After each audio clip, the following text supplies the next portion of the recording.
今日は先日、完成させた自分のラジコンコースの方に、車を1台持ってきてます。この車なんですけど、これもう見ての通りね、ちょっと変な三輪です。この三輪のベースがもともとは、M03 タミヤの M シャーシのものを改造しています。で、さほど難しい改造ではないんですけど、こんな感じ。これね、実はね、上から見ると正三角形なぜこの形にしたかというと、よくねG がかかってコーナーでよくこけたんで、二等辺三角形よりは三角形にしたかったのと、あとはホイールベースも短くして可愛らしくもしたかったので、こんな感じの形になりました。でこれね、ちょっと分かりづらいんですけど、キャンバーはね6度ほどついてる状態です。これ少しでもねこれ横にならないかなと思ったんですけど、試作段階ではものすごくよくこけてました。なんで今日は初めてちゃんとしたハイグリップのところで走らせてみるとどうなるか、ちょっと試しに走ってみようと思います。こんな感じでね、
はい、今日は、自分のコースで、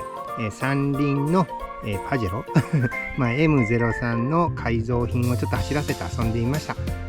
三輪なので、不安定さは仕方がないにしろ、自分の思ってたよりはねよく走ってくれたんじゃないかなと思います。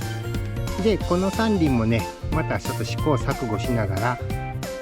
アップグレードしてみたいなとは思います。それでは本日の動画は以上となります。また今後もこういったラジコンの動画や自分の興味の持ったことを改造していこうと思いますので、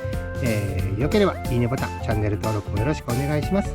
それでは最後までご視聴いただきありがとうございました。失礼します。